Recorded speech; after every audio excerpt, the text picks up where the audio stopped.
अम्मी चच्ची आप लोग अगर खड़ी होना चाहें तो बस आप लोग खड़ी हो सकती हैं, बस आप खड़ी रहिएगा। आपके खड़े रहने से कोई दुश्वारी नहीं है, आगे वाले साथी ना खड़े हो, बस इतना रहे। हाँ ठीक है। पहली बार आपके शहर में आया हूं, बहुत दिन से मुंतजिर था कि मधुबनी आना होगा। कई बार जो ये नौजवान साथी हैं इन्होंने कोशिश भी करी कि मैं इनके बीच में आऊं, लेकिन ऐसा मौका लग नहीं पा रहा था।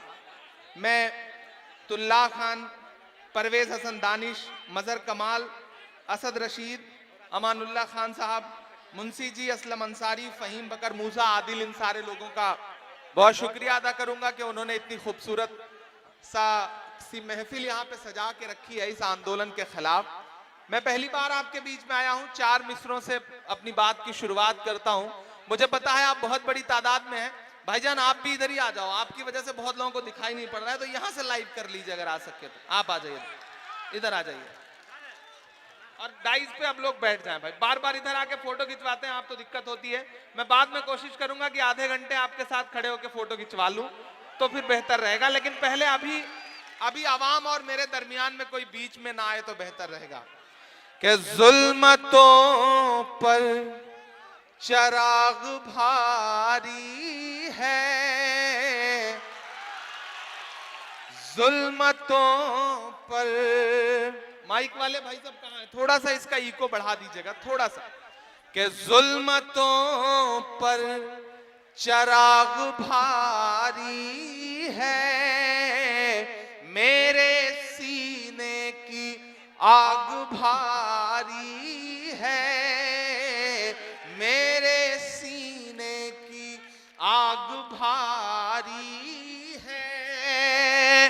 मोदी जी आपकी हुकूमत पर, मोदी जी आपकी हुकूमत पर एक शाहीन बाग भारी है, एक शाहीन बाग भारी है, जुल्मतों पर। इससे पहले दरभंगा आया था तो बहुत लोगों ने कोशिशें भी करी कि मैं आपके बीच में आऊं। दरअसल दिख जाएंगे, थोड़ा सा इन लोगों को भी काम कर लेने दीजिए। मीडिया के साथी हैं, ये फोटो नहीं खींचेंगे, वीडियो नहीं बनाएंगे तो कैसे काम चलेगा, तो थोड़ा आप भी बर्दाश्त करिए। जब नरेंद्र मोदी और अमित शाह को बर्दाश्त कर ले रहे हैं तो इनको बर्दाश्त करने में क्या दुश्वारी है, तो थोड़ा सा बर्दाश्त कर लीजिए थोड़ी देर। और अगर इधर से बिल्कुल कम नजर आ रहा हो तो आप उधर आ जाइए, उधर से ज्यादा बेहतर नजर आएगा। इधर साइड में लोग खड़े हैं, ये सच है। इतनी आंधी तूफान, रात में इतनी बारिशों के बाद भी मैं तो सोच रहा था कि ये प्रोग्राम पोस्टपोन करना पड़ेगा, इसकी डेट आगे बढ़ानी पड़ेगी, लेकिन आपकी जिंदा दिली को सलाम के इतने आंधी तूफान के बाद भी आप हजारों की तादाद में यहाँ इकट्ठा हैं। मैं आपकी मौजूदगी को सलाम करता हूँ। दिल्ली से बहुत लंबा सा सफर तय करके आपके बीच में आया हूं और रास्ते भर कोरोना वायरस के चक्कर में इतनी दहशत है चारों तरफ, तो मैं रास्ते भर सोचता आ रहा था कि मुल्क जो है वो कोरोना वायरस से भी परेशान है और नमूना वायरस से भी परेशान है। मुल्क इन दिनों परेशान बहुत है।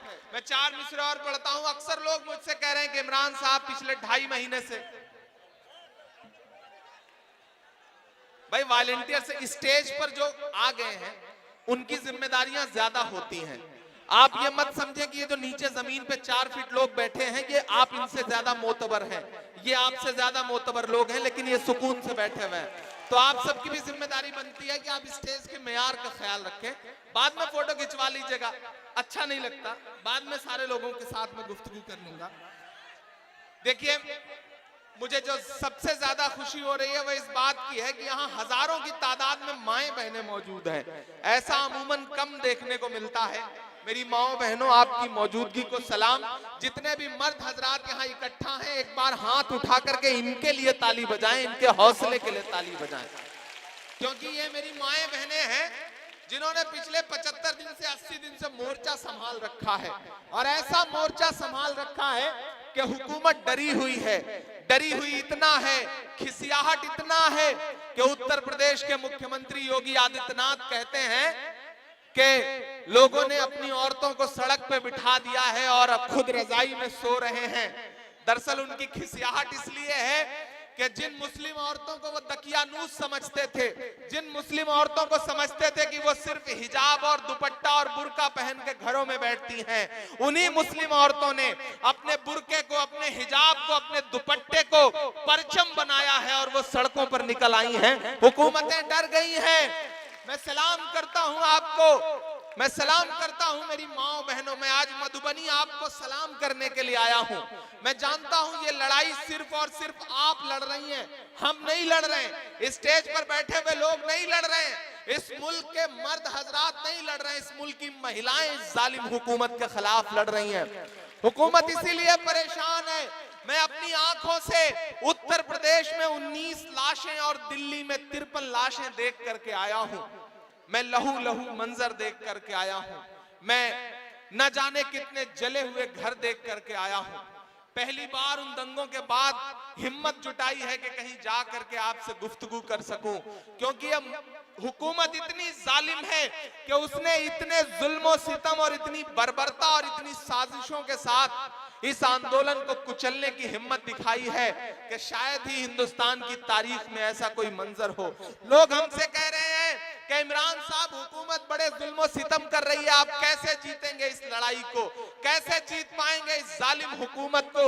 अदालतों के भी मामले बड़े अजीब दिख रहे हैं। तब मैं आपके यकीन और आपकी दुआओं के भरोसे ये 4 मिसरे पढ़ रहा हूं कि मुंसिफों से कहां भला होगा, मुंसिफों से कहां भला होगा, असल मुंसिफ से मामला होगा, असल मुंसिफ से मामला होगा।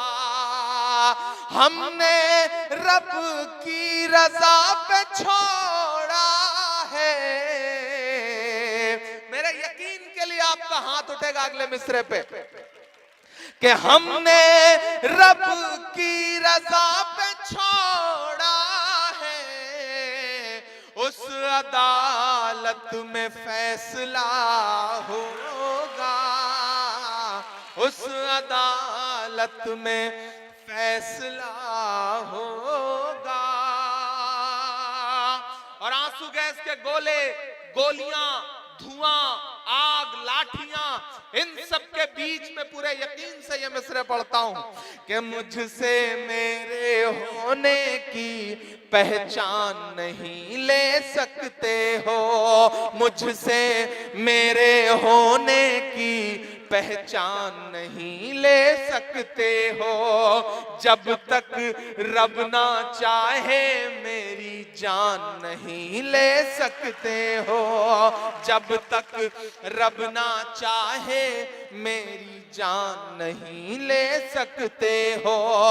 मेरी सांसों में चलती बारूदें तो भर सकते हो।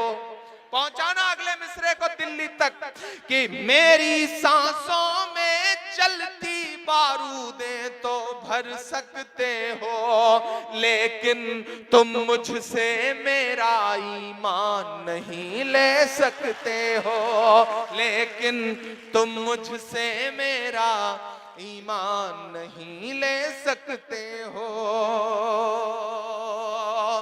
मधुबनी वालों, एक ऐसा वक्त है जब दिल्ली में लोग डरे सहमे हैं।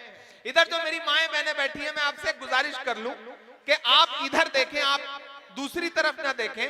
अगले जो 20-25 मिनट है, मैं चाहता हूं कि मुझे खामोशी के साथ सुने।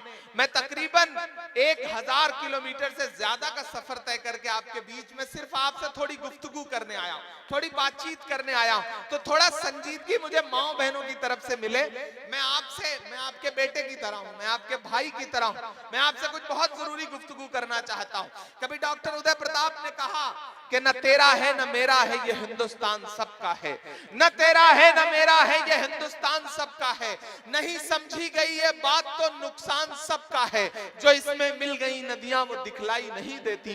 महासागर बनाने में मगर एहसान सबका है, महासागर बनाने में मगर एहसान सबका है। लेकिन दिल्ली की गद्दी पर बैठे हुए दो लोग ये कह रहे हैं कि नहीं, हम किसी का एहसान नहीं मानेंगे, हम नहीं मानेंगे कि आपके पुरखों ने कुर्बानी दी है, हम नहीं मानेंगे कि आप हिंदुस्तानी हैं, हम तब मानेंगे जब आप कागज का टुकड़ा दिखाएंगे। हम नरेंद्र मोदी और अमित शाह साहब से कहना चाहते हैं कि अमित शाह साहब, नरेंद्र मोदी साहब, ये हिटलर वाली सोच बदलिए, ये हिटलर वाली सोच बदलिए।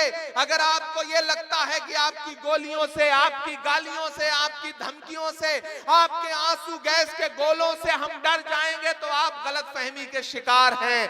फिरौन की है, नमरूद की है, फूलों से जंग बारूद की है। इस बार तो डरना नामुमकिन, इस बार तो बात वजूद की है। इस बार तो डरना नामुमकिन, इस बार तो बात वजूद की है। मिट जाएंगे, मर जाएंगे, मिट जाएंगे, मर जाएंगे, मत समझो कि डर जाएंगे। तुम आंसू गैस चलाओगे, हम चीखेंगे, चिल्लाएंगे, पर कागज नहीं दिखाएंगे, नहीं दिखाएंगे। कल एक आरटीआई लगाई किसी इंसान ने, हरियाणा के मुख्यमंत्री हैं मनोहर लाल खट्टर, उनके बारे में जब आरटीआई लगाई कि इनके जन्म का क्या प्रमाण पत्र है, क्या इनकी नागरिकता का कोई कागज है, तो हरियाणा के मुख्यमंत्री कार्यालय ने यह बताया है कि नहीं, इनके पास कोई दस्तावेज मौजूद नहीं है। आप अंदाजा लगाइए कि जब एक सूबे का मुख्यमंत्री, उसके पास दस्तावेज मौजूद नहीं है, ऐसे में नरेंद्र मोदी और अमित शाह साहब कह रहे हैं कि पूरा हिंदुस्तान कागज दिखाए। आज यस बैंक भी डूब गया। एक यस बैंक हुआ करता था, आज उसके ऊपर पाबंदी लग गई कि 50,000 से ज्यादा आप उसमें कैश नहीं निकाल सकते। पूरे मुल्क में हाहाकार मचा हुआ है, लेकिन नरेंद्र मोदी और अमित शाह साहब चाहते हैं कि पूरा मुल्क जिस तरह नोटबंदी में दौरान लाइनों में लगा था, उसी तरह लाइन में लगे और कागज दिखाए। नहीं नरेंद्र मोदी साहब, नहीं अमित शाह साहब, हमें मातम में हैं हम, हमारे आंसू बह रहे हैं, हमारे लहू बह रहे हैं, हमने लाशें उठाई हैं अपने हाथ में दिल्ली के दंगों में। लेकिन इसका यह मतलब नहीं है कि हम चुप हो जाएंगे, इसका यह मतलब नहीं है कि हम खामोश हो जाएंगे। आप जो कानून लेकर के आए हैं, हम इस काले कानून के खिलाफ हैं और आखिरी सांस तक रहेंगे, क्योंकि ये हमारे वजूद को नकारने वाला कानून है और हिंदुस्तान के आईन और हिंदुस्तान के संविधान के खिलाफ ये कानून है। डॉक्टर बाबा साहब भीमराव अंबेडकर ने जो संविधान हमें दिया है, वो संविधान जो हमसे कहता है कि हम सब बराबर हैं, यह उस संविधान के खिलाफ कानून है। इसलिए हम आवाज तो उठाते रहेंगे।